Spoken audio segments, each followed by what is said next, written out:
Blog Talk Radio, the world's largest online radio network.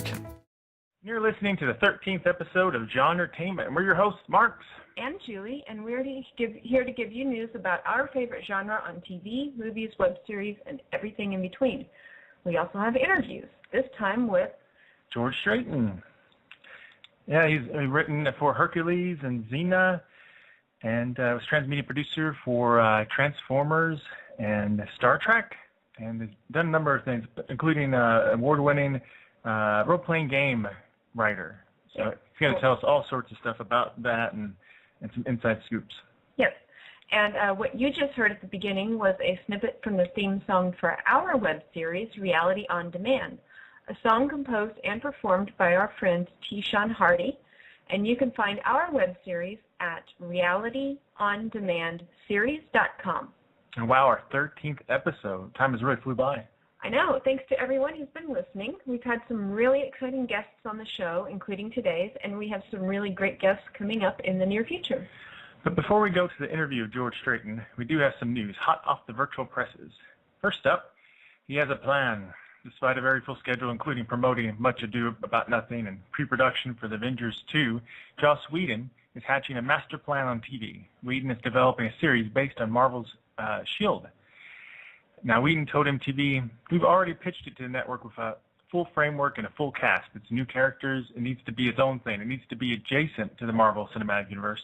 But you don't want to do a show where you're constantly going, Iron Man just left, but he was totally here a minute ago. You want them to do their own thing." Now, Whedon described the tone of the show as a balance between the realistic and mythical elements of the Marvel Universe.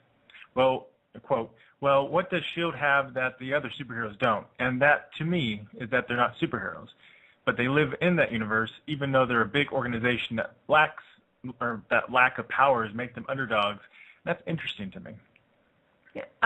Yeah, actually, he seems to do that a lot. You notice that was a running theme with Buffy the Vampire Slayer and Angel, where he kind of talks about the real heroes are the ones who kind of charge into battle without having the powers that the superheroes have. So that's kind of.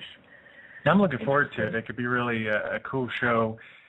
Develop the S.H.I.E.L.D., espionage, counter superhero type element, and a bunch of characters that he could really, flesh out and develop brand new characters too, and characters he could kill off and do whatever he wants with. Yeah. Okay, so moving on to I know one of my favorite shows. Supernatural. Season 8 of Supernatural is approaching. Yay! And Sam and Dean may have met their match with a sci-fi favorite who snagged a recurring role on the show, Amanda Tapping, who's best known for her roles as Samantha Carter from the Stargate franchise and Helen Magnus on Sanctuary, will play Naomi, a member of a, quote, cool and mysterious group of angels we've never seen before. She is described as a no-nonsense bureaucrat who wears a business suit and has her hair pulled back.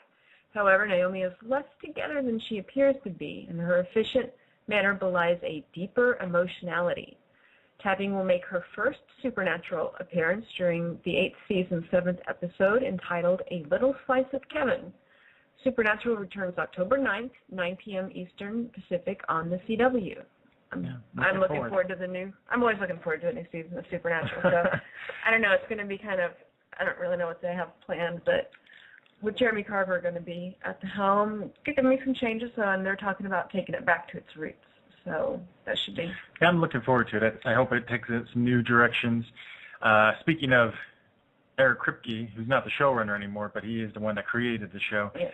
He has his own new show that just premiered Monday called Revolution. Yes, that's good. Yeah, we really enjoyed the first episode. I think we're both looking forward to seeing what's going to happen with it. It's kind of got an epic feel, a little different than Supernatural. So another Kripke show. See how that goes. Yeah. Now, meanwhile, in comic books, Marvel Comics made some buzz in the press again with their alternate timeline titles of the Ultimate version of the Ultimate Universe. Hopefully that sounds confusing. Say that 5 times fast. Basically, they have this whole other timeline that they brand Ultimate, where they kind of put it contemporary times, like reboot the Marvel Universe. Yeah. It's been running for many years, very popular. Now, the last time they were in the news, it was for killing Spider-Man and replacing him with a biracial character. Now, this time, it's a little more political as Captain America becomes president of the United States. Why in the world would he want that job? I don't know. I don't think he'll Who last. in their right mind would want that job? Now, you got to keep in mind the Ultimate Universe is very different than the other Marvel Universe at this point. Very different than our universe because it's gone through a number of conflicts and disasters. Currently, Washington, D.C. has been decimated. A virtual dictator runs Detroit, and what remains is a literal West Coast nation full of fugitives. Refugees. Refugees? Refugees. I don't know what I'm trying to say. I don't know. Refugees after a major global disaster that Magneto created. So tidal waves and earthquakes. As Marvel's EEOC said, this is a United States that's been torn asunder by special interest groups, by opportunities looking to divide and conquer. This is a metaphor for what goes on in real life, but on steroids. So what kind of president will Captain America be? Well, writer Sam Humphries said, quote, "He is Abraham Lincoln if Lincoln had access to a jet plane and a devastating right hook. Captain America is not going to behave like any other president behaves. He takes the oath of office and barely takes a breath as he goes to hot spots. Cap is out there because he's so concerned about the State of the Union that he doesn't have time to think about the State of the Union." So what do you think? Cool idea, publicity stunt, or should Spider-Man have been president? That's what I think. Do we have confirmation that Abraham Lincoln didn't have a strong right hook? I don't know. There wasn't that around the time that people were literally getting into fistfights and beating each other with canes on the, in Congress or on the House. So I don't know. Who knows? Maybe Abraham Lincoln was a decent fighter. Actually, I think I saw him killing zombies. Well, lately he's been killing zombies and vampires and everything else. So I don't know. Maybe he was that kind of president. It's a secret history. Okay, so moving on. When you hear that Hasbro has been thinking of getting another Transformers movie out by 2014, does it fill you with dread or happiness? I suspect half of our audience feels one way and the other half feels the other. So if you're looking forward to it, you may be worried about some news we've learned. Hasbro president and CEO wants more toys. Toys. Shocking. So there are rumors that there will be a complete overhaul of the cast of Autobots and Decepticons. Will this be all new characters, just new looks, or a combination? We'll have to wait and see. They can't be any worse. I shouldn't say that, but they can't be any worse than the Transformers movies they've come out with recently. They were terrible. I couldn't even make it through the first one. It's cool special effects, right? Yeah, but no actual story or anything else good. But I don't know. My brother and I were talking about the new Transformers toys because he's got young kids, and when we were kids, there were these die-cast metal. Like you could throw them against a wall and you'd probably mess up the wall. And now they're plastic, and if you don't do them right, they fall right apart. Oh yeah. So. Man, these kids are getting cheated. We used to have decent toys that you can give your sibling a concussion just with like. You used to have nice metal toys made out of lead. Yeah, lead Good paint. stuff. Good times. Now, it's never fun when a show you love gets canceled. Oh. Even worse when it ends with a cliffhanger. And that's an all too often scenario for genre fans. Well, Terra Nova fans are getting some help from the team behind the canceled Fox series. Yay! I hated that was canceled. That was so wrong. Now, the DVD collection was just released, and Fox is asking fans to come up with ideas for how the show's lingering questions could have been answered. Now, at the show's official website, fans are able to use editing software to put together a motion comic with their best idea for a grand finale. But you must have the DVD code from Season 1 DVD to participate. Fox will post the best endings in a video gallery for fans to check out. Now, here's the tagline for the contest. Would the Sixers, Lucas, and the Phoenix group have completed their secret mission, or would Commander Taylor and the Shannons have been able to win back Terra Nova for the future? And how did the wooden figurehead get there? So, how do you think the show should have ended? Do you think these kind of things are a good idea? I think Commander Taylor could have taken them all single-handedly. Did you see that guy? He's an awesome actor, yeah. He was. And also, I was kind of curious because we know that the Commander and the Shannons were good people and wanted what was best for everybody in Terra Nova, but I was kind of interested in seeing if maybe the Sixers were going about the right thing the wrong way. maybe given enough time, the storyline would have gone in a direction where Commander Taylor and Shannon's realized that the Sixers' idea wasn't wrong, just maybe their terroristic tactics were the problem. So I don't know. I kind of was looking forward to seeing if that was going to happen. So, okay, so moving on to a new show. The CW's Arrow is gathering together a list of familiar faces from the DC comic book world. And the guest list so far includes Deadshot, Deathstroke, China, White, and Huntress. Now we learn that the Royal Flush Gang is also going to be making an appearance. It's been confirmed that Kyle Schmidt will play Ace, one of the members of the gang.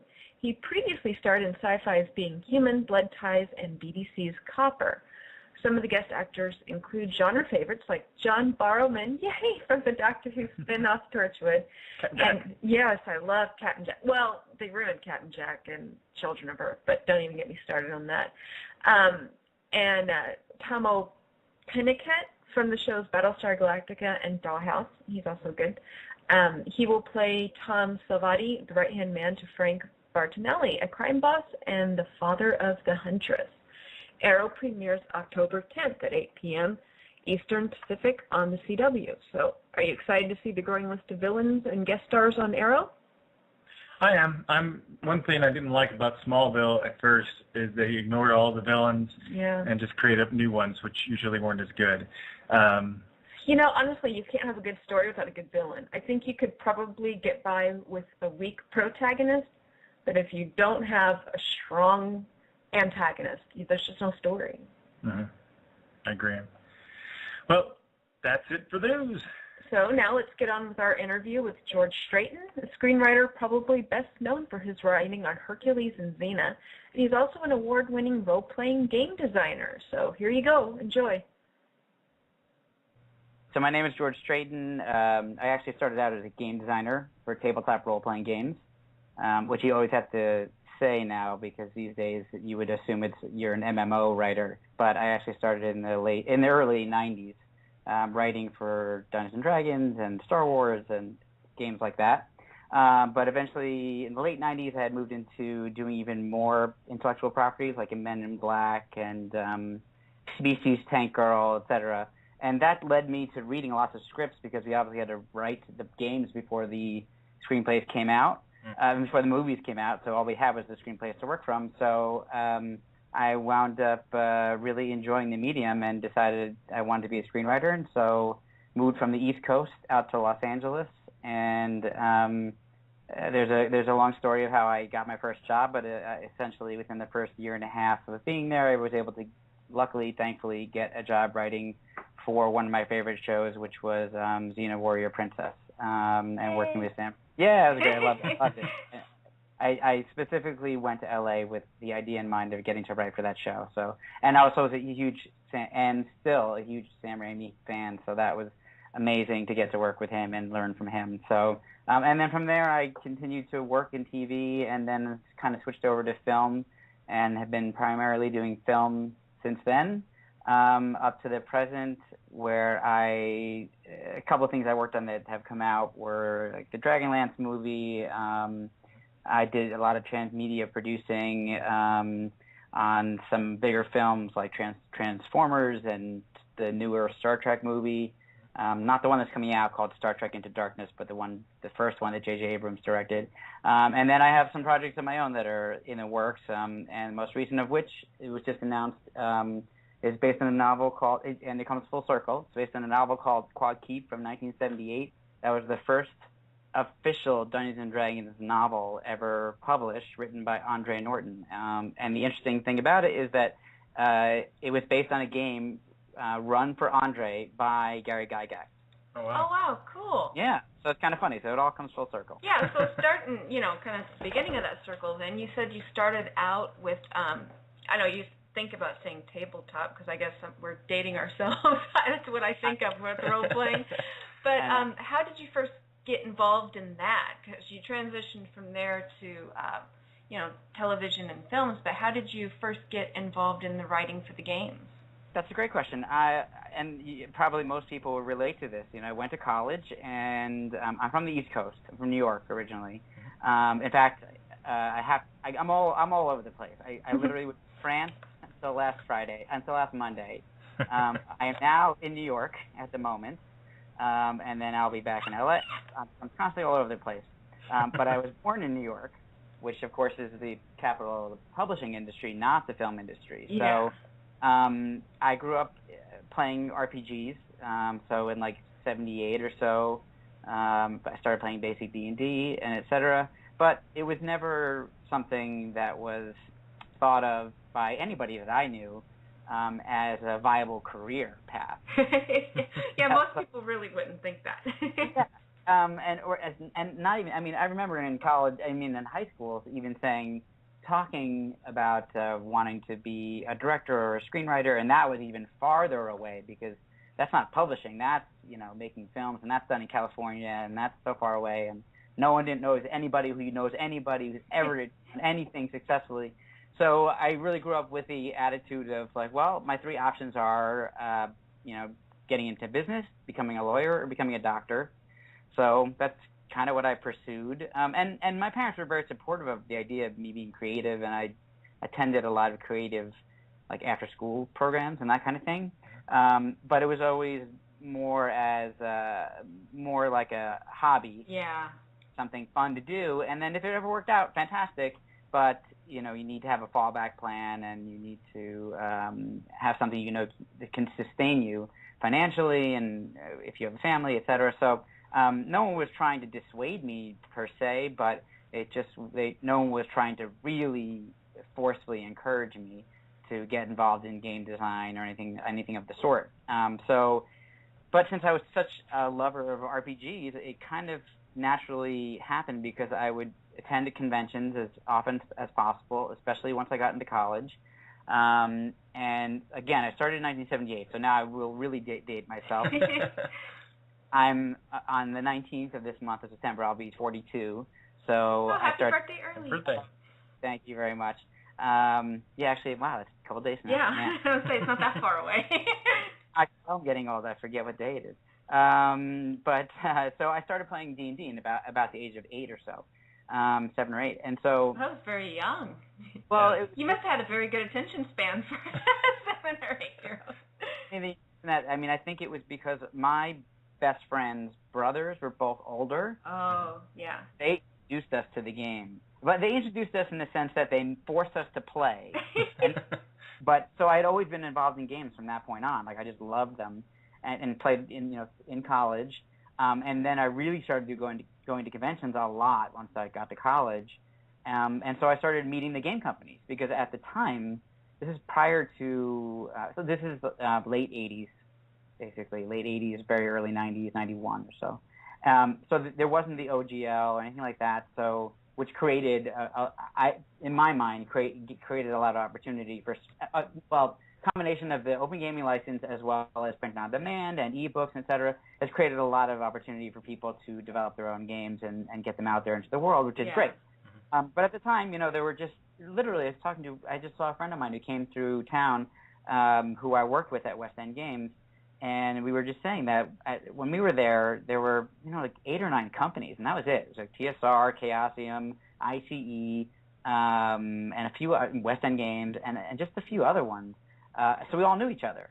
And in attending conventions, I would always, whenever a game company was there, I would go and talk with them. And in the meantime, I was always writing my own games. Because I was never satisfied. I loved D&D, and I loved playing lots of other games and top secrets, a lot of CSR games. But Iron Crown had Middle Earth role playing at the time, and so I liked lots of different kinds of games. And whenever one of those companies were at a convention, I'd go and speak to them, and I would show them, instead of doing my real job, which was just to show you the drastic difference between the two things. I was what was my title? I was a software developer for computer-based training programs for tax accountants at KPMG, which is one of the big 3 accounting firms. Well, that sounds about as exciting as my job, I gotta tell you. I'm so sorry. I called it, I worked there for quite a while. I called it soul crushing. So my kind of savior from that kind of milieu, that kind of environment was gaming. So I started writing my own games, and I would, just literally for myself and for my friends, and I would type them up and I would print them out. And I remember going one time to a convention, and I actually happened to have a copy of one of the games on me, one of these games I designed, and it was based on D30 because there was some contest by Zilke Games because they had come out with the D30. So I made a D30 game, and the West End guys who did Star Wars and Paranoia and a lot of great games were intrigued, and they said, "Oh, we'd love to see that." I said, "I happen to have a copy." Turned it over to them, and by the end of the weekend, they said, "You know what?" And this is after meeting a lot of game companies and seeing even the West End folks. And they were men and women. I said guys, but I really meant that not in the sense that they were all men. It was men and female designers and artists and et cetera. But I had met them a few times because they were based in the Northeast. So after seeing that I could actually produce something, which I think is very helpful if you're trying to do anything creative, is to show that you can do it, show that you can complete something. Yeah. They said, "You know what? Look, this looks good. We're not going to automatically give you a job, but why don't you submit something for our magazine, for Star Wars, which was called the Star Wars Adventure Journal." And that was the beginning. I submitted an idea and got the job and was commissioned to do it on a freelance basis.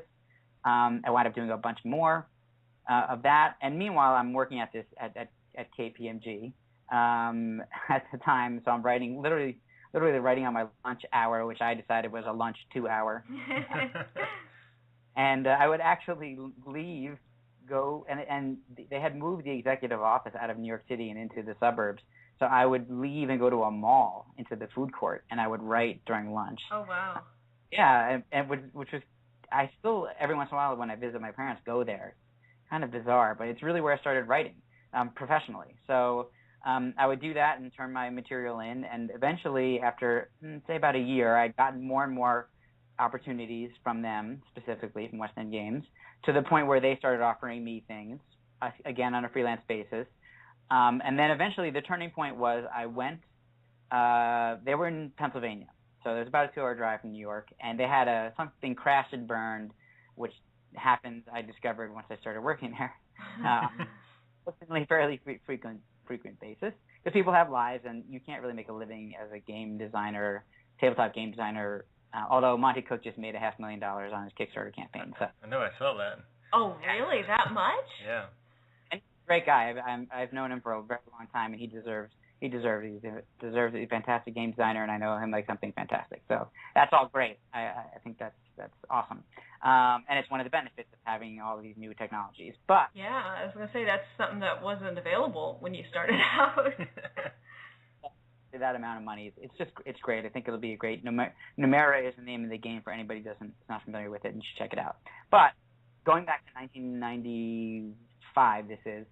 Something crashed and burned at West End. They asked me to come meet with them in person, which I did. So I drove out with a friend of mine who also was a freelancer from New York, and we met with them. And just during lunch, we were there the whole day because they needed to fill us in because it had to be done very, very quickly. And they took us to lunch, and they just happened to casually ask me what my career aspirations were. And I said, I want to be a game designer. So I didn't think any more about it. I did the project. I really got to the point where I was so sick of my soul-sucking job. See, I shouldn't say that, but it's just been a Monday, you know? Absolutely no. And I worked there for a total of 5 years. 2 of it was during college, but then 3 years after it. And it's just, on some days you're just like, you want to shoot yourself. It's just, you want to get up. You just don't want to get up. And that's how I felt. And one day, I don't know what possessed me, but I just decided I was going to quit. So I quit the job, and I had a 401k that had been building up, and I just cashed it in for money, which you're allowed to do up until 5 years, apparently. Oh, and that's when 401ks were actually worth something. So I cashed it in, and I lived on that while I was looking for something else. But I was really being very lackadaisical about looking for a job. I mean, I would go to interviews and I would apply and et cetera, but I would ask for so much money that I knew they would never give me the job. Do it, and I figured, well, if I have to do it, they better pay me a lot. So I had this one interview that went really well, and I left, and I came home, and I got a phone call, and a message to call back, and this is the time before everybody had a cell phone, so I literally had a phone call, like a message. So I went back to West End Games, and they said, "Look, we have a job opening. Are you interested?" I said, I was so excited I couldn't contain myself. I said, "Absolutely." And they said, "Okay, here's the only caveat. This was a Thursday. I remember this so vividly. I remember sitting on the stairs at my parents' house, actually. And they said, the only caveat is you have to show up on Monday." And this was Thursday, so I had 4 days. I had to drive out to Pennsylvania, move my whole life, find a place to live, and start working. Wow. And they said, "Really? Because you were our first choice." I said, "Oh." I said, "Well, what happened to the first two choices?" They said, "Well, they all wanted to give 2 weeks' notice." I said, "I already did that." 7th week of having given notice. And they said, "Well, fantastic, you're hired." And then I literally hung up the phone, and 5 minutes later I got a call from the company that I had just interviewed with that day, which was, you may have heard of them, people may have heard of them, they're called Champion Paper, but they've gone out of business, actually, because no one uses as much paper as they used to. Oh, wow. But it was a big paper company at the time, and this was the headquarters, and I had asked for a crazy amount of money, and they said, "Okay, fine." And shocked that I was like, "No, I'm taking the job at West End Games that pays below the poverty level," and compared to this other opportunity. But I just loved it so much. I just loved games so much that I could not pass up the opportunity. And it was in Pennsylvania versus New York, so the cost of living, of course, is very different. So it wasn't as drastic as it sounds. I mean, it was like 1/3 the salary, but it wasn't as drastic as it sounds. But still, was a lot than I was used to making. But it was like I had gone to heaven. So I, packed up my car, drove out. Remember, I drove out on a Sunday, stayed with a good friend of mine who was basically the head writer. He was the creative director, was his title, of the Star Wars line. His name was Bill Smith. He worked there for a long time at West End, and I stayed with him. He was so very gracious to let me stay with him for a while I looked for an apartment. But I started on that Monday morning, and I sat down at the desk they gave me and started editing from the second I sat down. And that's sort of how I got into doing gaming, and it went from there, and I eventually worked my way up to being creative director at the company. So that's the answer to your very short question. No, it's great. That's cool. Now, I love West End Games because I love playing Star Wars. That's one of my favorite games of theirs. Did you ever play? I liked playing a Wookiee. Yeah. Did you ever work on like Torg, or which games did you work with on West End Games? Torg basically was in its death throes when I showed up. So there were a couple of things that had, I think 2 more books that were on their way, all the way through the process to the point where they were beyond editorial. So they were either in the art department, or they were literally being printed, and that was sort of the end of Torg, unfortunately, which I actually liked. Yeah. I had played it quite a bit, and especially the card element. I don't know if you remember that there was this card element that were essentially dramatic effects, story-related effects that could happen during the game.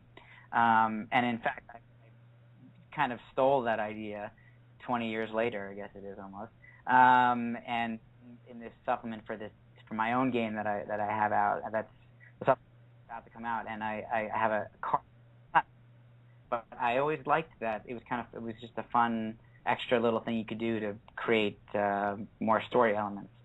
I did work on Star Wars.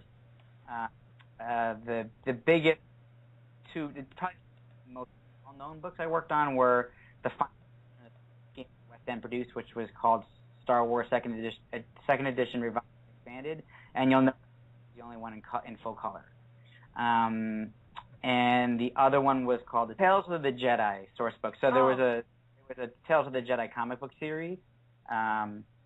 So it took place based on that time period of Star Wars. Okay. And then, so non-Star Wars wise, I was actually in charge of all the other games. So Indiana Jones, Species, Tank Girl had already been done and gone when I got there. Hercules and Xena. We did a Hercules and Xena game. I wrote a book called the D6 System Rule Book, which was basically taking this D6 system that had been used in Star Wars and before that Ghostbusters and making it modular. And this was actually in 1996. It came out in 97. So this was well before D20, but it was a kind of similar idea where people could make their own games using the D6 system. And people did. There were all these great games, and this is early in the days of people using the web to do game stuff. So I remember somebody made a Conan game, and people made all different kinds of games. It was really cool. And I transferred. One of the things I was very happy about was I transferred the Indiana Jones game over to the D6 system as an option. I didn't. You could still play. You had Master Book, which was the Torg system. But my feeling was the people who played Star Wars, which obviously was our biggest fan base, the next game they were most likely to play of ours was Indiana Jones. So I figured, well, we might as well make the barrier to entry as low as possible. So let's make a D6 version of the game. So if you played Star Wars, you can really easily transition over. So we put stats for both systems in all the books from that point onward. And then I can't remember if I mentioned it, but Men in Black. We played that. Yeah. And I really enjoyed working on it. In fact, that's the game that really led me to want to be a screenwriter. I read the script, and I just loved the movie so much. By the end of that story, which is just the following, that I worked on basically every game that wasn't Star Wars. Okay. And in Black specifically was the game that led me, when I read the script, what led me to want to be a screenwriter and transition out of gaming. Not fully, I still love gaming and was always going to play games and always have played games, and actually still did freelance game work, but really made me excited about wanting to be involved in the film business. Cool. Now, I'm curious, when you said you had to read the scripts before you made the games, I guess because of the timing of the movies. I know scripts can change a lot. Was there any major changes that kind of gave you guys little snafus or something when you made the games? That's actually an excellent question. I'm trying to think. Not that I recall actually. If it had been Men in Black 2, then there would have been major changes. Yeah. That script I know changed drastically, but Men in Black 1 was pretty much as written, and everything else was pretty close. I mean, their final drafts were pretty close to the movie. Nothing that would affect the game itself. And every once in a while, if they had some small change, we could catch it and just fix a paragraph here or there right before it went to print. So because by the time the game was written, laid out, all the artwork done, and ready to go to the printer, now we're getting really close to the release time of the movie. So, and they've locked the picture. So if they've made changes, we know what they are. We had let's say a few days to a week to make any last minute changes, and we may have done that here and there, but I don't remember anything that we freaked out about that was a major problem. Now, getting to work with those, reading those scripts and getting those ahead of time, is that how were you able to make some contacts then so that you could make the transition into screenwriting? Actually, yes. In fact, that's one of the major ways that I was able to do it. We tried to get a lot of different licenses over time. West End Games, I mean, as you probably know, was mostly, well, by the 1990s anyway, was mostly known for doing games based on intellectual properties in film, film and TV. Prior to that, they did a lot of original stuff like Torg, Paranoia for RPGs, and then prior to that, even board games and war games like Junta was one of their most popular games. But while I was there, it was all based on movies and television shows. So, for example, I went out and pitched to get the license for X-Files. I love X-Files. Yeah, it was one of my favorite shows, and this was 1995, so it was really at its height. Yeah. We wound up not getting a license for whatever reason, but one of the ones I did we did get from a meeting I had was Hercules and Xena, which were two of my favorite shows at the time. So I was very excited. It was at Universal Studios, and I was really nervous. I flew out to LA, and I had to meet with the person in charge of giving out the licenses. And I just remember being very nervous because we hadn't gotten X-Files, even though we had this whole presentation binder and this whole presentation, put together, and we didn't get it. So here we go again, and I meet with him, and after about 10 minutes, he says, can you just stop for a minute? And he pulls out from inside his desk a copy of the most recent Star Wars rule book. He's like, can you sign this for me? And I was like kind of bewildered for a second, and turned out he was a huge gamer. In fact, before working at Universal, he owned a game store. Oh, wow. And his name, I'm sure he won't mind my saying this, his name is Steve Booth. He was wound up becoming one of my best friends. Just a terrific guy, huge gamer. In fact, we became roommates eventually, but he became my contact. We got the license, of course, and he became my main contact at Universal, which is where Hercules and Xena was written. Not shot. It was shot in New Zealand, but it was written on the Universal Studios lot. And so I used to visit him as much as possible, and he would always give me access to go read the scripts, like older scripts of the show, or watch dailies from upcoming episodes, or whatever I needed. He was very, very helpful, and he and I figured out a way I could sneak onto the lot, so I didn't have to call him all the time. So you used to be able to go into. If anybody who lives in LA will know this road, it's called Lancashire. It goes right past the main entrance to Universal. But there was a credit union there. You could go in the front doors, go up the elevator to the roof. You go to the top floor, take stairs to the roof, cross over to another roof, and come down some stairs into the elevator and down, and you were inside the lot at Universal. Oh, that's hilarious. So I basically wound up. From having that opportunity, I could be there whenever I wanted to. And I just spent as much time as I could there, and I just met as many people as I could. And literally one day I was over at the Renaissance Pictures offices, and that was the company that did Hercules and Xena. It was Sam Raimi and Rob Tapert, their production company. And they did, the Army of Darkness movies. Well, I should call them the Evil Dead movies. Yeah. I think Army of Darkness is probably the least liked of all of them. And I was a big fan of Evil Dead movies as well. So one day I was over there to look at some scripts, and this guy named Brad saw me in the hallway. He said, "Hey, do you want some cake? We're having a party. I give in my notice. I'm moving on to bigger and better things. I'm very excited." It's like, sure, I like cake. Who doesn't? Who doesn't? Yeah. Hey, free cake, okay. So I went in and I met a bunch of people, and as I was leaving, I said, "Oh, Brad, by the way, do you have a replacement lined up?" And he said, "No." And I said, I actually think I would make a good candidate for your position. He said, "Oh, great. When you get home, just, this is in the days like when everything was faxed. He's like, fax me your resume, and I'll take a look at it." I said, "Great, excellent." So I went home, and I called Steve Booth. And I said, "Hey, Steve, do you know Brad?" He's like, "Yeah, I know Brad." I said, "What does Brad do?" He's the director of marketing. I said, "Oh, okay." So I fudged my resume, and I did know. Obviously, I knew about merchandising because we were on the receiving end of merchandising. So I did know quite a bit about that, and I knew a lot about the shows because I was writing the game at the time.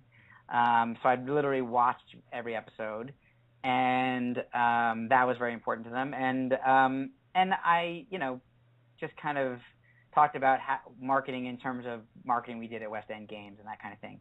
But when I had my interview, I got interviews, and I had two, and strangely enough, they never asked me any marketing questions.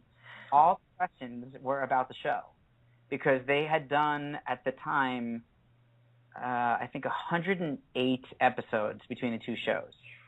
So there was a lot to know, and the main responsibility of the job was continuity. So continuity across publicity, promotions, merchandising, and marketing. So you had to know the tone of the show. You had to know what was going to be approved. For example, Lucy Lawless, who, by the way, is just super nice. She's so nice. She's such a great person. But she had the right to reject any image of her that if she wasn't happy with it, on any merchandise. So I had to get to know what she liked and what she didn't like. I mean, there were pictures of her that I thought that looked great, but she, for whatever reason, she wouldn't like. And I developed a sense of what that was. So it was all about, they wanted somebody who really was, could represent the show to all of the other departments. So I would read all the novels, for example, and I'd say, oh, well, in the show, yes, we do have a tongue-in-cheek attitude for this show, and it's very campy, et cetera, but this goes a little bit too far, or this needs more of that, or, okay, you're doing a Frisbee, that's great, it's cool to have a Xena one, but you probably should have a Gabrielle one also, because both for sales reasons, but also political reasons, because, we like Renee O'Connor, who played Gabrielle, just as much as we like Lucy, so... they want somebody who could be an advocate for the show. Your job was to be the Uber fan. And I was. So yeah, well, no one really knows the show as well as the fans. Usually the fans know more than the people making them. So eventually I became a writer on the shows, and I started on Hercules, but the last season of Xena, they had a lot of financial trouble. This is just has to do with the studio, not Xena itself. And the studio wound up getting sold.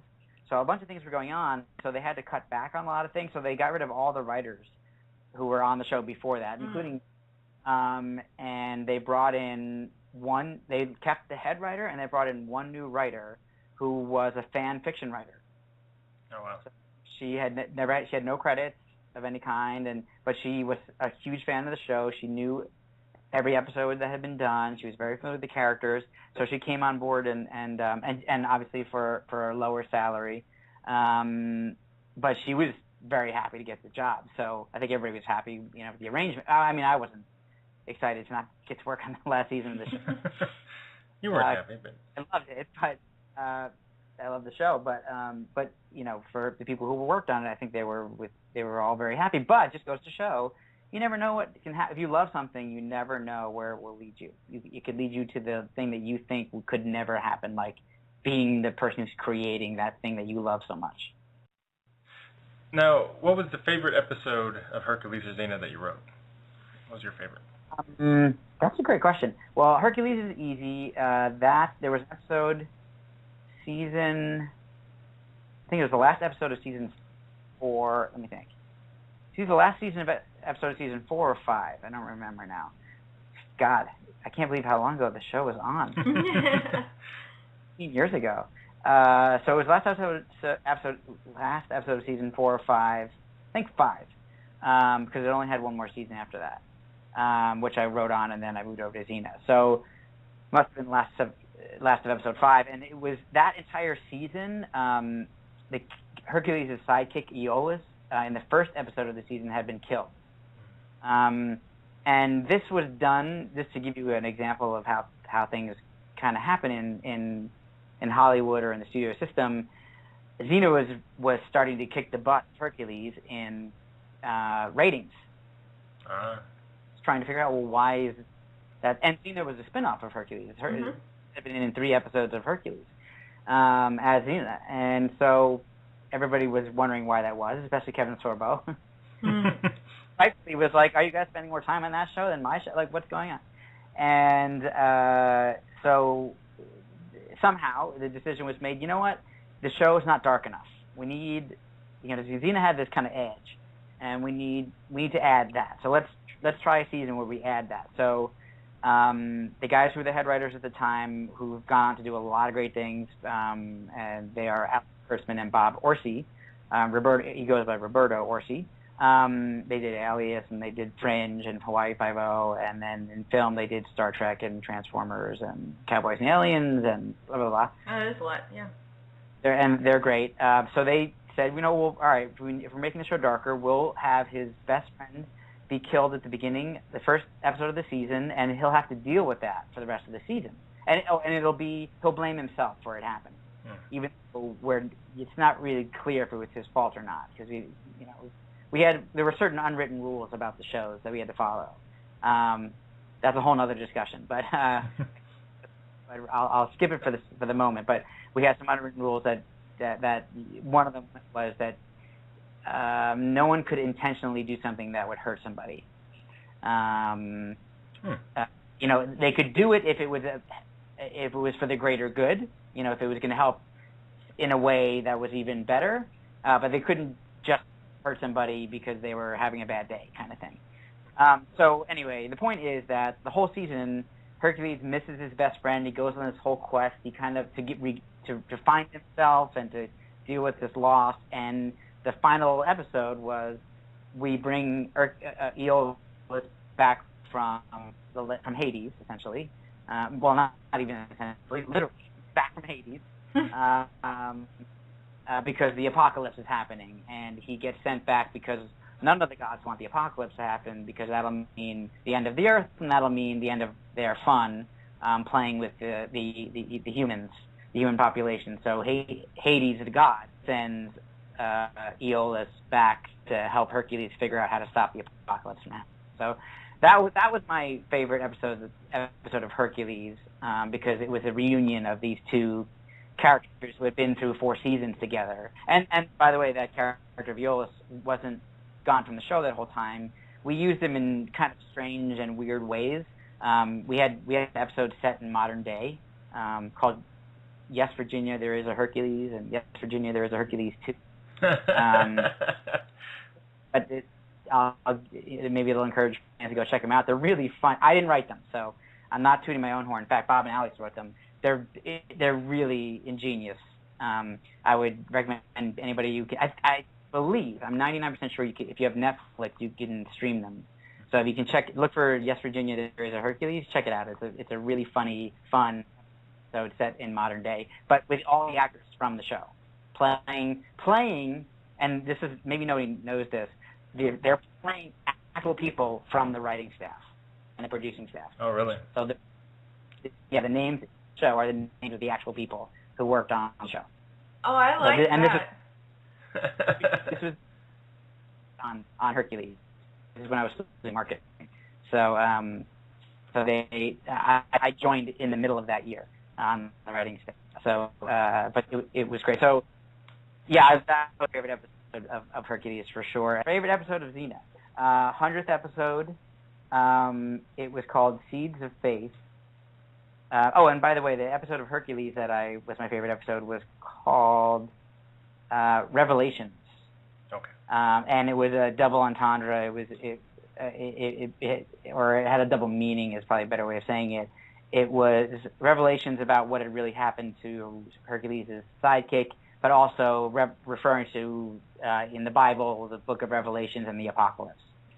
So that was the name of that one. And then the Xena episode was called Seeds of Faith, Seeds, and it was the episode where it's revealed that I was going to say Lucy, but because Lucy was actually pregnant at the time, it's an episode where it's revealed that Xena is pregnant, which we did because Lucy was pregnant. And it was starting to show, so there's no way we could get away with. We couldn't do any more shots where you just see her from, you see her from the chest up, and that's it. And you can't really tell her to suck it in, you know what I mean? No. After a certain point, and she was a trooper. I mean, literally, she worked as much as and as long as she could. She was amazing. But at a certain point, we had to be like, okay, we have to make her pregnant. I mean, there's no other way around it, which was cool. Like, you want things like that because it stretches you and makes the show different. And so it was a great opportunity to do something interesting. So it was an episode where we do 2 things. One, the positive one was that we reveal Xena is pregnant, and the negative one was we had a character named Eli, who was not created by me, but by another writer, and had been in several episodes. And the actor's gone to do a lot of work. You'll see him around. His name is Timothy Oliphant.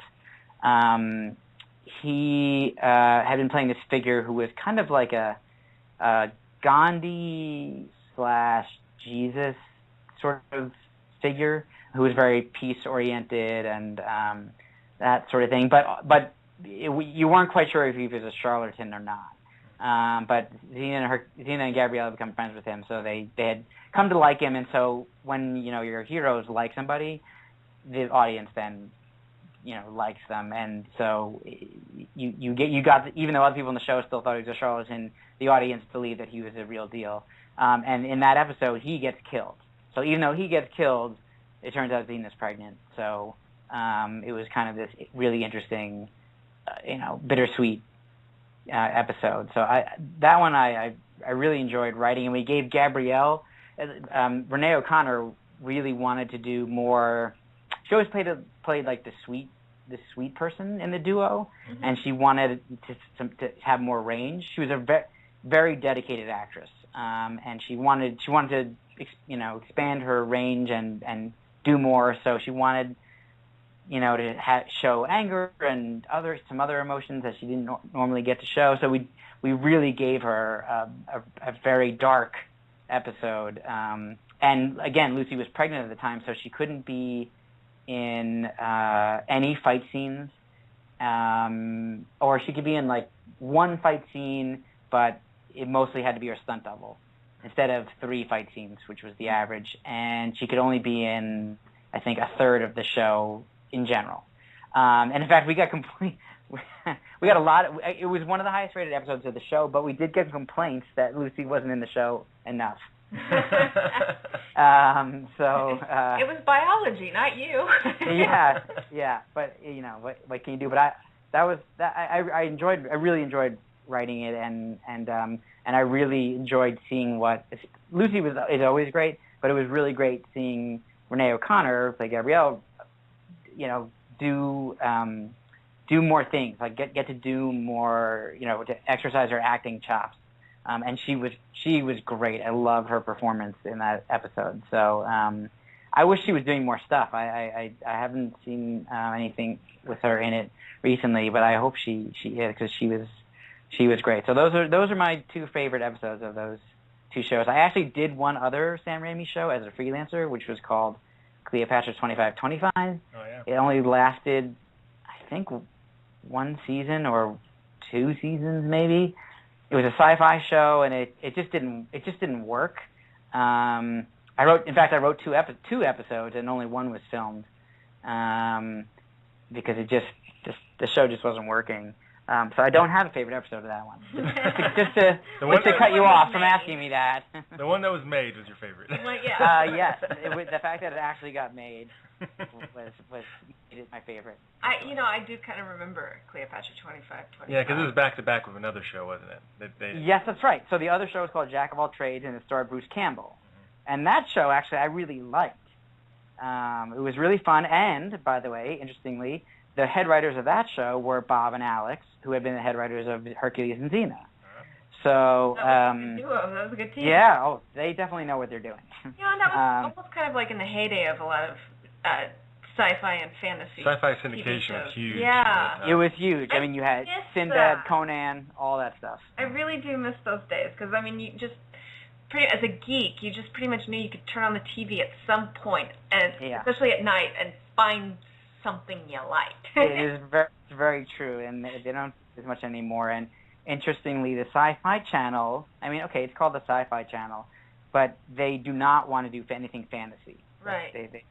But I feel like people who like sci-fi tend to like both. So it would be nice to see them do some fantasy look stuff. At Game of Thrones, how huge that is. Yeah, that's a good example, actually. Or even something like Rome.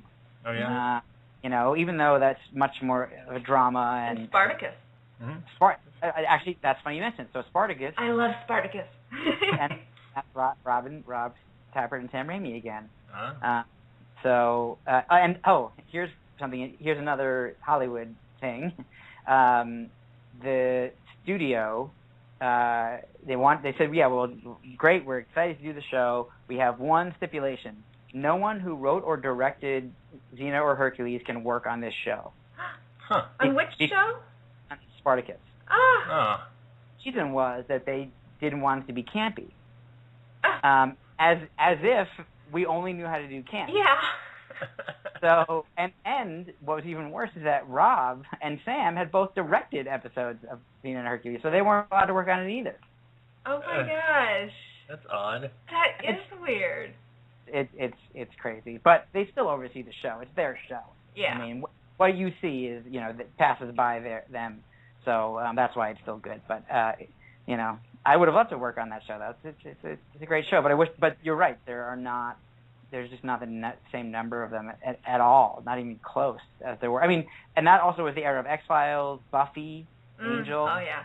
All those great shows, Joss Whedon shows. So yeah, I don't know. I mean, we have Fringe. I think it got canceled. I think it's the last season. Last season, I think. This is going to be the last season. Yeah. So, and I don't know what, and they actually, Bob, I don't know if you heard this, but so Bob and Alex now are pitching a new show that's based on the Legend of Sleepy Hollow. Oh, yeah. Yeah. I did hear about that. Yeah, and the funny thing is, that's literally. So I was born in New York City, but I grew up in the suburbs, and Sleepy Hollow is literally right across the Hudson River from where I grew up. So I grew up with Sleepy Hollow was a big deal. You guys had some scary campfire stories then, didn't you? I was in scouting, and they would scare the heck out of us. I mean, at night in the woods. I mean, we had this one scout leader. I don't know how he did it. He was just so good at telling a story. And he was this big guy, shaved head, and then he would be by the firelight, so his face would be lit up from beneath, and we're 13 or something. And I would be, why are you telling us this before we have to sleep in the woods? That's why. But I think that was probably one of the formative things that led me to want to do that to other people. I halfway suspect the reason they do that is to make sure the kids don't wander off by themselves in the night in the woods. Quite possibly. I never thought about that, but I think you're right. It's let's make sure we don't lose one. If you go out there, they'll take your head. That's pretty much what it was like. Yeah, actually, I would not be surprised. Well, you can tell I'm like an aunt. I'm like, and then if you scare the kids and then send them home. Yes, I know. I have a niece and a nephew. I have two nieces and two nephews, and so yeah, that is true. Although I don't know if I would be so inhumane. Well, I guess I was old, and they're only kids. They're much younger, but yeah. Well, if you're like us, when they're real young, your job is basically to fill them full of sugar, caffeine, shake them up, and send them home. I like that. I'm gonna write that down and tell my wife. Our checklist. Yeah, just make sure they're as wired as can be, and then you send them home. I really hope my brother and my sister-in-law and my other brother-in-law and sister-in-law don't listen to this. We've got 4 nephews and 4 nieces, and they all know. So that's what we do. Hey, I love them. I love having nephews and nieces. It makes it really easy because you can send them home. You're listed as a transmedia producer, like for Transformers and Star Trek. So explain what that is. Yeah, a lot of people don't know what transmedia even is. So what exactly do you do as a transmedia producer? Well, 2 things. One is quick, which is that the actual title transmedia producer is it was about 3 years ago or so that the Producers Guild of America, everybody's got their guild, Writers Guild, Screeners, etc. Producers Guild of America decided Warcraft was a guild. They decided it would be the first new producerial title in 40 years or something, some crazy number. And it all in response to multimedia. So basically the internet, anything digital, social media, the digital. So the job is, it can take on a variety of aspects, but primarily what you're doing is you're taking the intellectual property that is the movie or the TV show, and you're expanding it across other media. And I use the word media because it's both online, so it could be, let's say, a game. That would be a really simplistic one, or just bios of characters. That'd be super simplistic, and no one even If you're doing that, you're way behind the times. Nobody's doing that anymore. That was like in the very beginning. But you're doing stuff online, but some stuff you're doing offline. So I'll give you an example, or I'll give you two examples. One that I didn't work on, which was through working with Bob and Alex, I got to work with some other great people like J.J. Abrams and Damon Lindelof, who J.J. met Bob and Alex through Alias because J.J. was the executive producer and Bob and Alex were the head writers. They formed a fast friendship, and then Damon was friends with J.J. I believe that's how that happened, and then J.J. and Damon did Lost together, and then all four of them together worked on Star Trek and the new Star Trek coming out. So I got to know this other group of guys. And they did Cloverfield, obviously. And they did a really massive viral marketing campaign, and to the point where they actually shot a commercial for the soft drink for the fake company, the fake soft drink for the fake company that the main character was leaving to go work for in Japan, which is why he was having the party that night that Cloverfield takes place. And they bought airtime on real networks and aired the commercial and didn't anywhere brand it Cloverfield. And they created they put a website, and they made a website that was for this fake company and fake product, Slusho, which was also in Lost. But it was across the spectrum. And on Star Trek, for example, we did a lot of different things. So on one end of the spectrum, I did a lot of story writing. So basically figuring out, okay, we're going to do this viral and traditional marketing campaign. What's the story here? How can we get people involved in Star Trek before the movie comes out in some way? And JJ had two things that he wanted us to make sure that we kept in mind. One was Star Trek is our future. So the idea was, this isn't some weird world that we're not going to be a part of. This is where we're headed. So we are going to eventually have Starfleet and et cetera.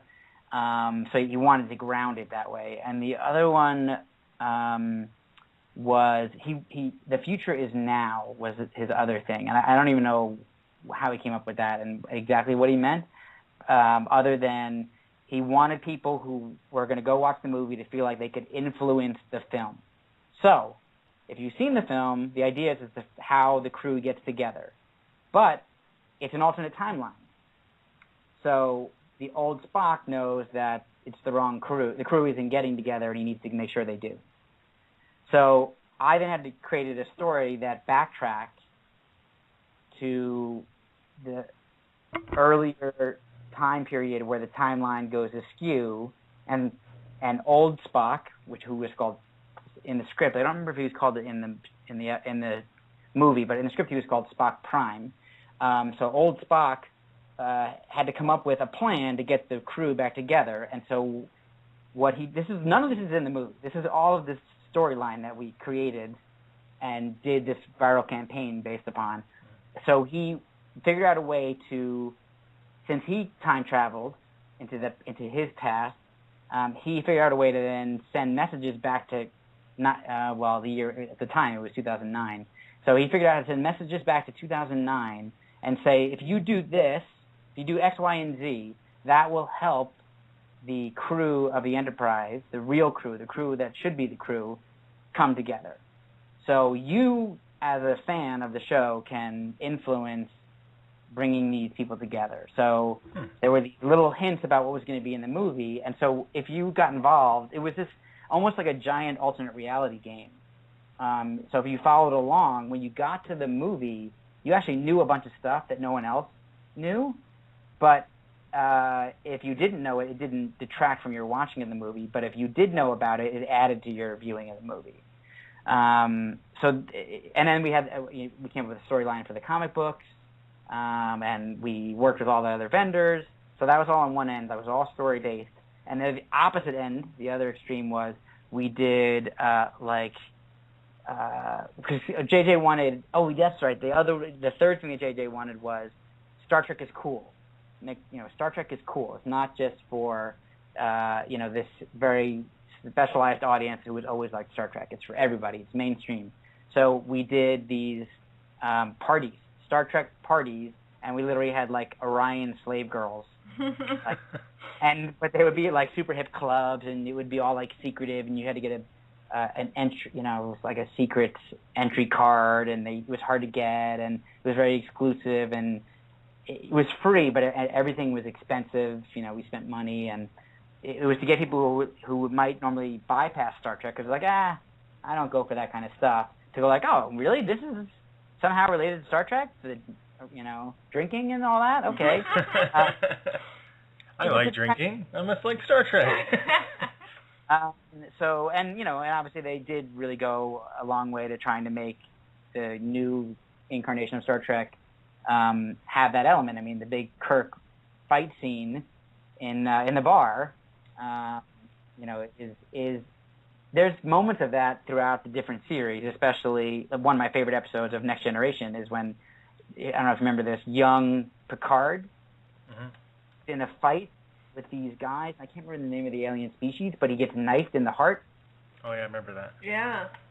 And so it's a young Picard. I love the episode, but it took place in a bar, and he gets knifed in the heart because he's too arrogant and prideful, and he won't back down. He's kind of got to learn his lesson. And I always loved that. So when Bob and Alex wrote that kind of idea into the script, and by the way, Bob is a huge Star Trek fan. So that he's read every novel. I mean, I don't mean he's just watched all the shows. He has read every novel, every comic book. He's watched every episode of the old animated series. He knows everything. So yeah, you could ask him any question, he could answer it about Star Trek. He really was like the rudder, okay, can we do this? No, in Star Trek, computers talk to you. You don't have to talk in type, or whatever.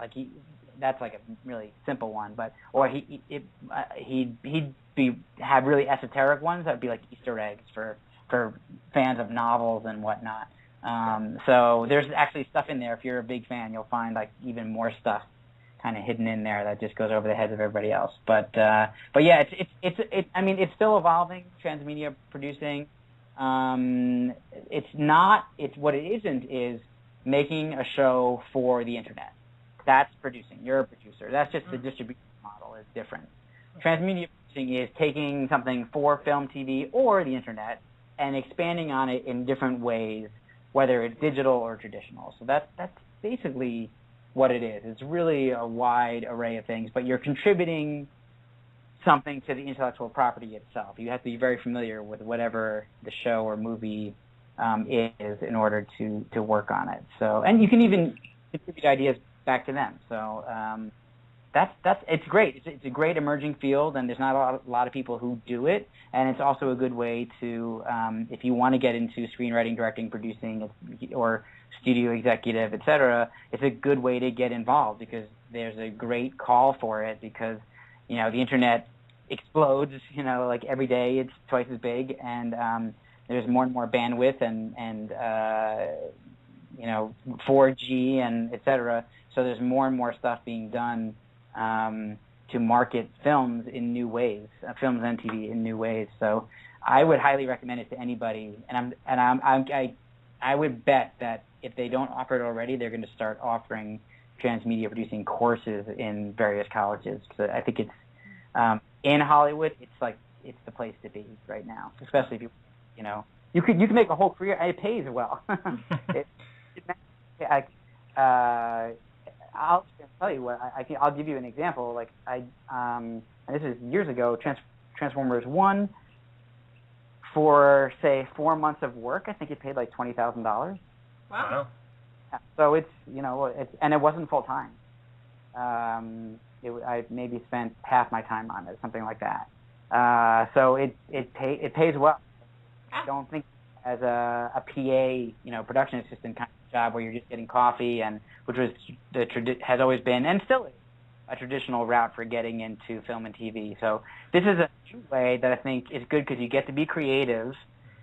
You're still the low person on the totem pole, but you get paid well. Yeah. So it's actually a really good new way. I think it's exciting, and there's always new technologies. So can be on the cutting edge and go like, hey, we can use Tumblr. And if you're in a meeting and you're trying to get a job like this, and you say, oh, and we should use Facebook and Google Plus and Tumblr, and they're like, wait, what's Tumblr? Like, oh, that's great. Like, you want them to not know something because we need this person because they're way ahead of us. So it's great to stay up on what's and Tumblr is old now, so that's just an example. But you really can impress those people just by being aware of what the newest things are that people are into. So. Oh, cool. Well, tonight I'm gonna look up transmedia producing jobs and try to get one. I can barely use a cell phone, so She's not so much into that. I work. Well, we both do, but I more so producing. He does the technical aspect on web series more. and have a computer degree. So. I almost got a computer degree. I left a master's degree. I left with 2 classes remaining. And that's when I was taking it at night when I was working at KPMG. But so my wife and I have a similar relationship. She's also creative. She's a musician primarily, but on Transformers 2, they wanted 2 voices, so I got the studio to hire her to be the other writer. Oh, that's cool. Huh. The tech stuff, although eventually, and you would obviously, too, as it goes along, you kind of pick it up and you're able to do everything eventually. But at the beginning, like, I was handling the tech stuff and writing, and she was just primarily writing. But by the end, she could post her own stuff or, do whatever she needed to do. But you don't have to be a tech person. It's the idea. The idea. They want a good idea, and that they have web people, do all that stuff. If you can do both, fantastic. And you can talk to the web people and tell them exactly what you want. But just because I don't want people to think that if you're not tech savvy, it's not a potential career path. You could be on either side of that equation, and you could do well. I do want to touch on a couple of your projects just happened or fairly recently, or they're in development, like your role-playing game Secret Fire and the movie that you've been developing, Xombie. Xombie with an X. With an X. Yeah. Everything's cool with an X. It is. If you could tell us just a little bit about those 2. Sure. So very quickly, the Secret Fire, it's a tabletop role-playing game. It's obviously a fantasy game. The objective for me was, it's not my career to own a game company and be a business person. So I'm doing it because I enjoy it. So I'm not trying to compete with anybody. And I think people should play whatever game they enjoy. I don't partake in the edition wars or any of that kind of stuff. I try to stay out of that. So it wasn't. I wasn't trying to make a retro clone or do one of those kind of things. What I wanted to do was take what I learned in screenwriting and storytelling in general and bring it into your kind of traditional Dungeons and Dragons is probably the most classic version of this. Exploration / combat, treasure gaining, level advancing kind of game system. So I'd never seen it really done in the way that I wanted to do it. I mean, I'd played Amber Diceless role playing, and I'd played Vampire, and they were all sort of 2 ends of the spectrum. And I was trying to find something that was in the middle. So I just spent a lot of time. I always played D&D as my fantasy game of choice. So I had just I over time kept adding in these house rules, and eventually what I came out with was a mechanical system of how to incorporate role playing. So basically, the game is very flavor oriented, meaning you can read the book and enjoy reading the book. It's not just a bunch of math. It's meant for you to be able to sit down and enjoy reading it. I'll give you one example. Like the equipment chapter is written from the point of view of the person who's this hired adventurer trying to sell you the gear and convince you that you need it or you're going to die. Everything. Good sales tactic. Yes. But it's fun to read. Like the idea is it's fun to read. And then the gameplay aspect that's role playing is that the more you role play, the more energy points you build up, and the more energy points you have, the more cool stuff you can do. And the cool stuff is not just relegated to combat; it's anything. It could have to do with magic. It could have to do with simply exploration, like double marching, or it's basically anything you would use literally your actual physical energy to do, whether it's mental energy or physical energy, whatever would be taxing or draining. It allows you to do that kind of thing. So the more you role play, the more you can do in a given game. So that was sort of the emphasis of the game.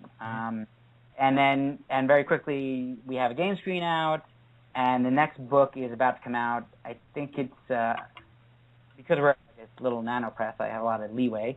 But I October 1st, and we had a great team of people, including Ed Greenwood, who invented Forgotten Realms, and Logan Bonner, who's written for a lot of different games, including D&D and Dragon Age. Thomas Reed, who's an old TSR guy. He's not old, I don't mean to say it, but he's a veteran TSR guy.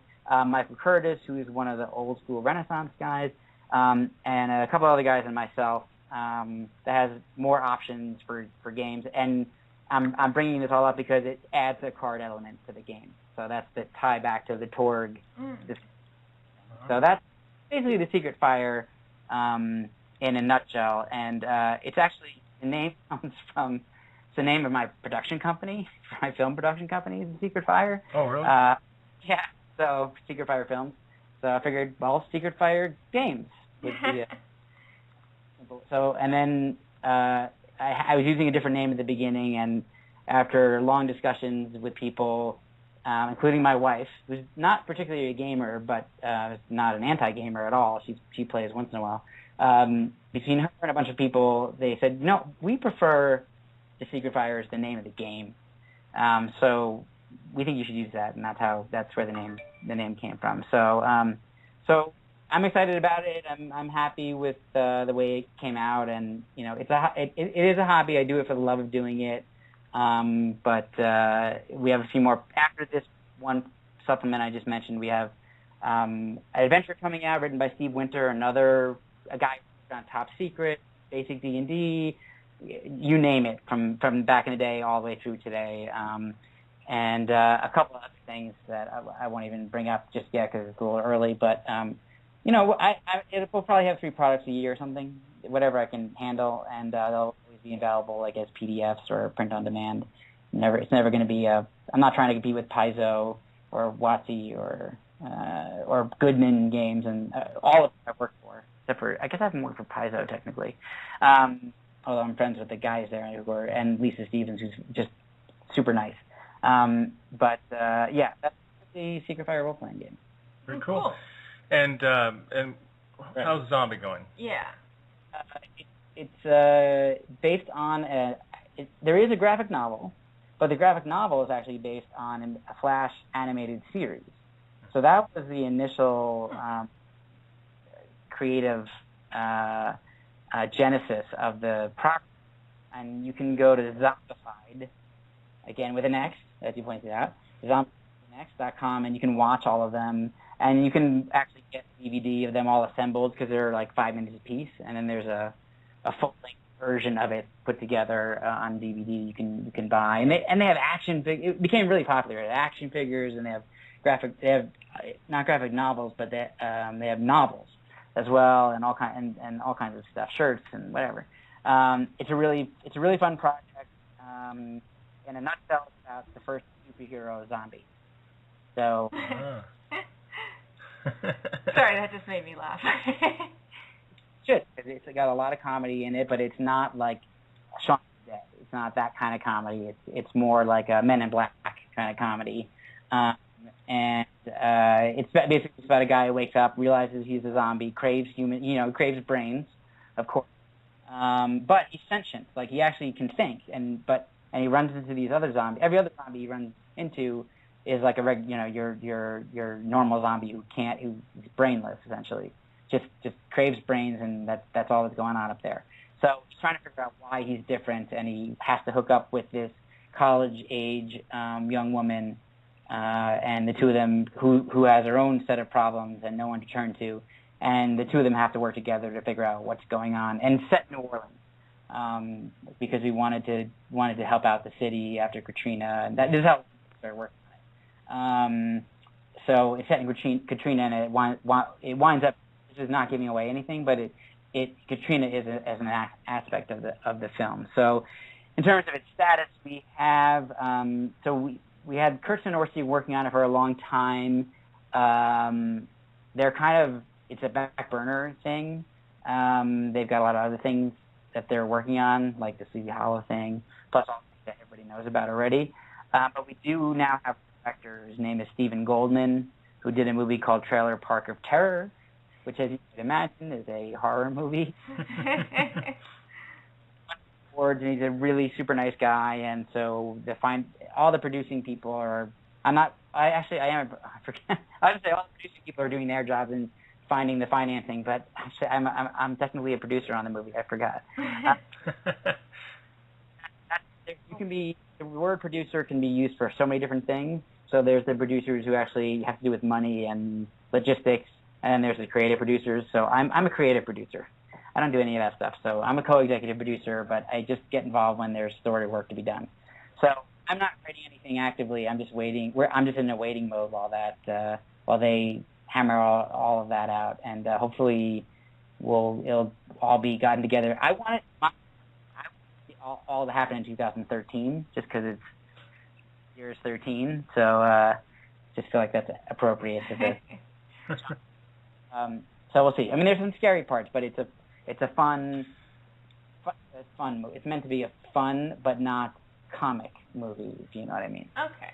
Where can people find your projects? Is there any websites they can go to? Yeah, there are two places you can go to with regard to screenwriting and anything transmedia producing, any of that sort of thing. You can just look me up on IMDb, George Strayton, Strayton, and you'll find me there. Or IMDb Pro, you'll find more information. And then on the other side of things, in terms of game design, you can go to our gaming website, which is www.secretfiregames.com, or just search for us on Facebook, and you can find us there as well. So those are the three main places where you can find out what's going on with me. Fantastic. Well, please keep us updated on your projects. Yeah, we'd love to hear from you some more. Yeah, this is great. Thank you so much for having me. So that's it for our 13th episode of Genretainment. Before we go, we'd just like to let you know about our web series, Reality on Demand, and you can find it at realityondemandseries.com. And don't forget to check out our Genretainment archive shows. We have fun shows with guests that have worked on a wide range of movies, TV shows, books, comic books, and web series like today, and other shows like Alphas, Friday the 13th, G.I. Joe, Primeval, Forgotten Realms, Continuum, Black Box TV, Journey Quest, Drifter, and many more. And also, of course, thanks to George for agreeing to interview. We wish him luck with his future projects. It was fun chatting with him. Yes, absolutely. He has a lot of experience, and he really knows his stuff. So we're taking next week off for some other projects that we're working on. But in 2 weeks, join us on Tuesday at 4 p.m. Pacific, 6 p.m. Central, and we'll be back with another fun interview and more news. So, auf Wiedersehen. Ciao. Adios. Have a good night, everyone. Blog Talk Radio, where millions of hosts and listeners gather.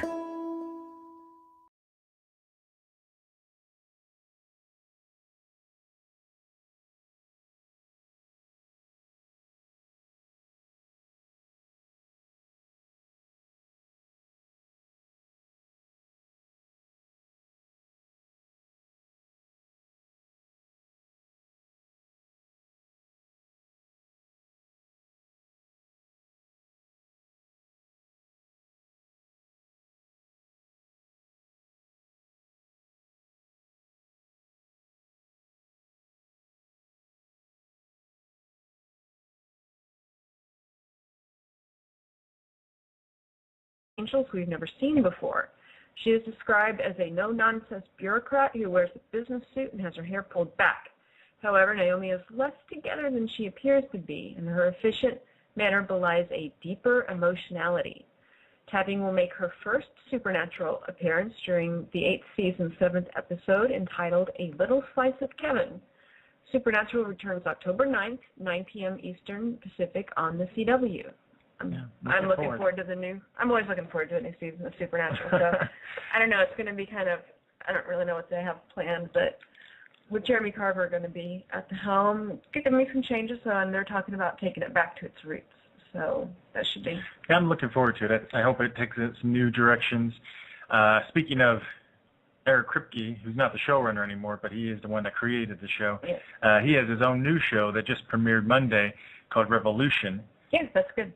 Yeah, we really enjoyed the first episode. I'm really looking. I think we're both looking forward to seeing what's going to happen with it. It's kind of got an epic feel, a little different than Supernatural. So another Kripke show. See how that goes. Yeah. Now, meanwhile, in comic books, Marvel Comics made some buzz in the press again with their alternate timeline titles of the Ultimate version of the Ultimate Universe. Hopefully that sounds confusing. Say that 5 times fast. Basically, they have this whole other timeline that they brand Ultimate, where they kind of put it contemporary times, like reboot the Marvel Universe. Yeah. It's been running for many years, very popular. Now, the last time they were in the news, it was for killing Spider-Man and replacing him with a biracial character. Now, this time, it's a little more political as Captain America becomes president of the United States. Why in the world would he want that job? I don't know. I don't think he'll Who last. in their right mind would want that job? Now, you got to keep in mind the Ultimate Universe is very different than the other Marvel Universe at this point. Very different than our universe because it's gone through a number of conflicts and disasters. Currently, Washington, D.C. has been decimated. A virtual dictator runs Detroit, and what remains is a literal West Coast nation full of fugitives. Refugees. Refugees? Refugees. I don't know what I'm trying to say. I don't know. Refugees after a major global disaster that Magneto created. So tidal waves and earthquakes. As Marvel's EEOC said, this is a United States that's been torn asunder by special interest groups, by opportunities looking to divide and conquer. This is a metaphor for what goes on in real life, but on steroids.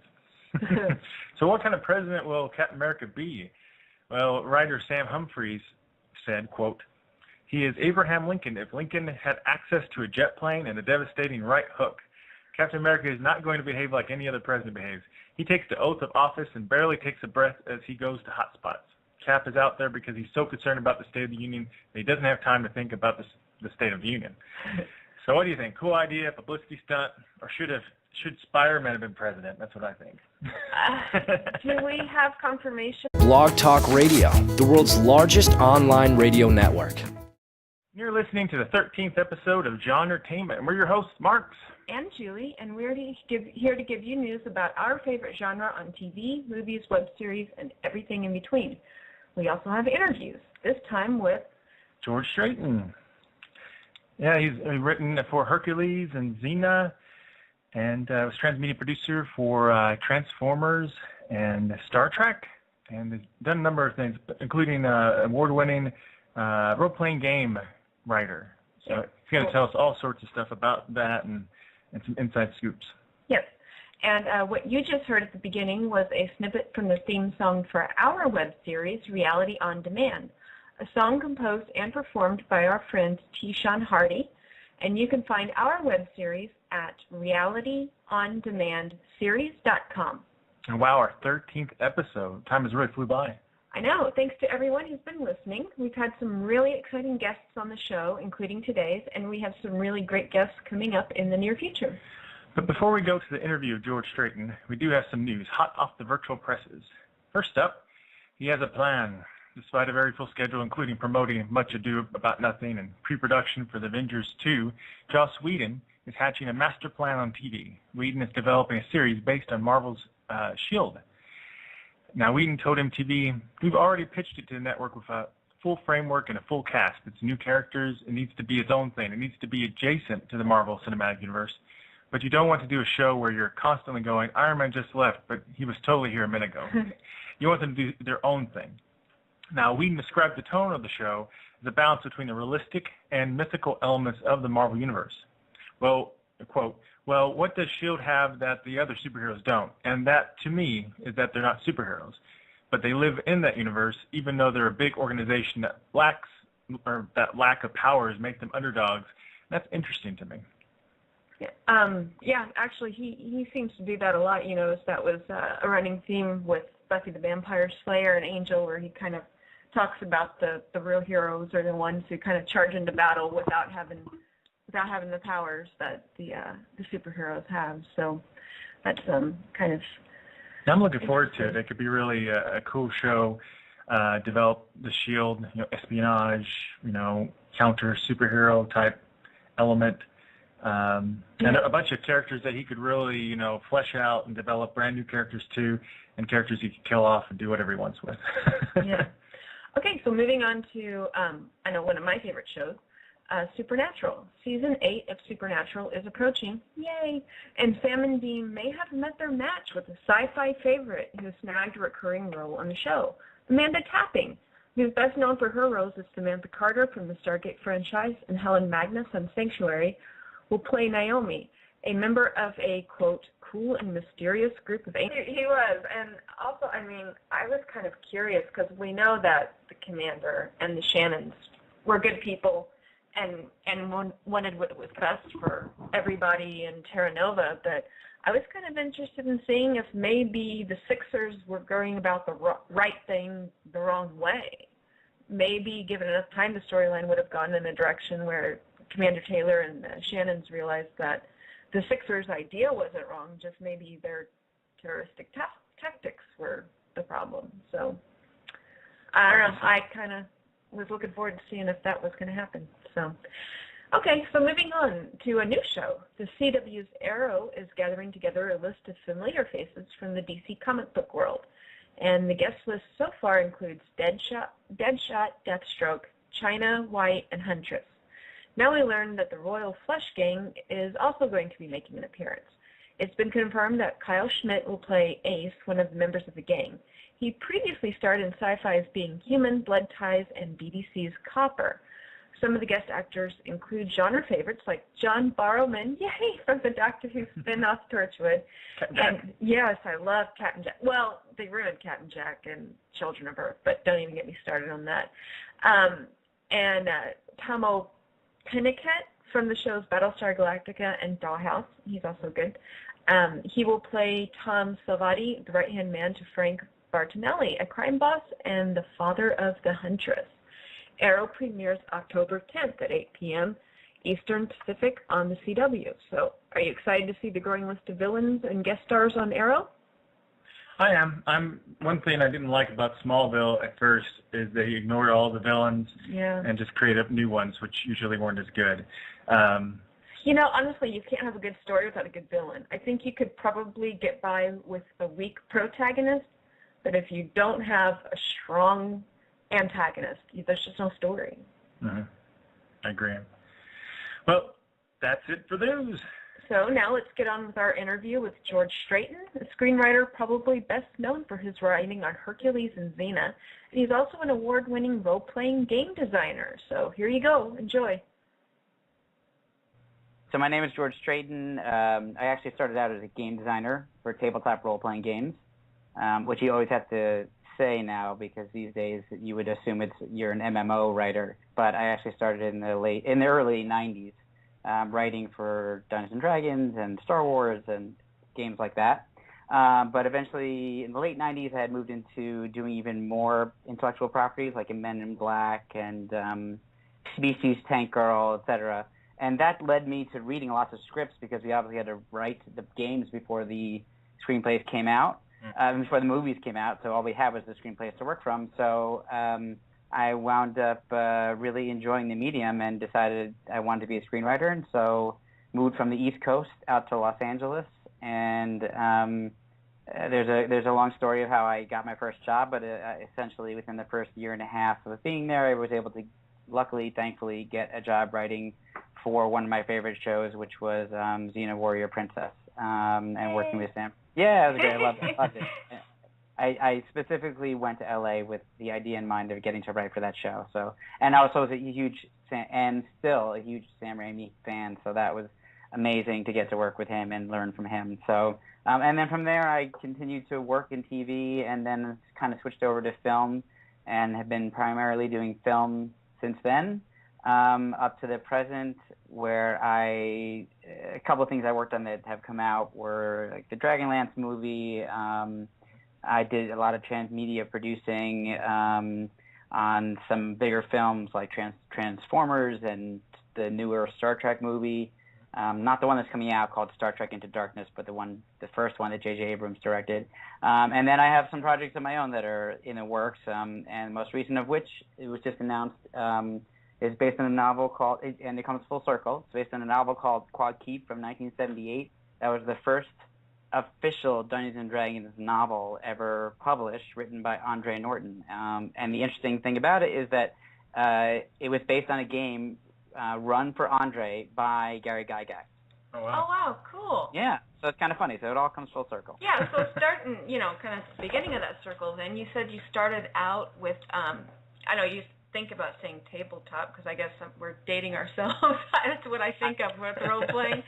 But how did you first get involved in that? Because you transitioned from there to, television and films, but how did you first get involved in the writing for the games? That's a great question. Probably most people will relate to this. I went to college, and I'm from the East Coast. I'm from New York originally. In fact, I'm all over the place. I literally was in France until last Monday. I am now in New York at the moment, and then I'll be back in LA. I'm constantly all over the place. But I was born in New York, which of course is the capital of the publishing industry, not the film industry. Yeah. So I grew up playing RPGs.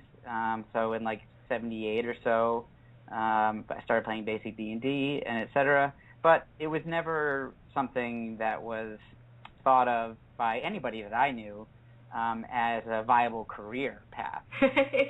Yeah, most people really wouldn't think that. Yeah. And not even, I remember in college, in high school, even talking about wanting to be a director or a screenwriter, and that was even farther away because that's not publishing. That's, making films, and that's done in California, and that's so far away, and no one knows anybody who knows anybody who's ever done anything successfully. So I really grew up with the attitude of like, well, my three options. And that Abraham Lincoln didn't have a strong right hook. I don't know. There wasn't that around the time that people were literally getting into fistfights and beating each other with games on the, in Congress or on the House. So I don't know. Who knows? Maybe Abraham Lincoln was a decent fighter. Actually, I think I saw him killing zombies. Well, lately he's been killing zombies and vampires and everything else. So I don't know. Maybe he was that kind of president. It's a secret history. Okay, so moving on. When you hear that Hasbro has been thinking of getting another Transformers movie out by 2014, does it fill you with dread or happiness? I suspect half of our audience feels one way and the other half feels the other. So if you're looking forward to it, you may be worried about some news we've learned. Hasbro president and CEO wants more toys. Toys. Shocking. So there are rumors that there will be a complete overhaul of the cast of Autobots and Decepticons. Will this be all new characters, just new looks, or a combination? We'll have to wait and see. They can't be any worse. I shouldn't say that, but they can't be any worse than the Transformers movies they've come out with recently. They were terrible. I couldn't even make it through the first one. It's cool special effects, right? Yeah, but no actual story or anything else good. But I don't know. My brother and I were talking about the new Transformers toys because he's got young kids, and when we were kids, there were these die-cast metal. Like you could throw them against a wall and you'd probably mess up the wall. And now they're plastic, and if you don't do them right, they fall right apart. Oh yeah. So. Man, these kids are getting cheated. We used to have decent toys that you can give your sibling a concussion just with like. You used to have nice metal toys made out of lead. Yeah, lead Good paint. stuff. Good times. Now, it's never fun when a show you love gets canceled. Oh. Even worse when it ends with a cliffhanger. And that's an all too often scenario for genre fans. Well, Terra Nova fans are getting some help from the team behind the canceled Fox series. Yay! I hated that was canceled. That was so wrong. Now, the DVD collection was just released, and Fox is asking fans to come up with ideas for how the show's lingering questions could have been answered. Now, at the show's official website, fans are able to use editing software to put together a motion comic with their best idea for a grand finale. But you must have the DVD code from Season 1 DVD to participate. Fox will post the best endings, and a video gallery for fans to check out. Now, here's the tagline for the contest. Would the Sixers, Lucas, and the Phoenix group have completed their secret mission, or would Commander Taylor and the Shannons have been able to win back Terra Nova for the future? And how did the wooden figurehead get there? So, how do you think the show should have ended? Do you think these kind of things are a good idea? I think Commander Taylor could have taken them all single-handedly. Didn't you see that guy? He's an awesome actor.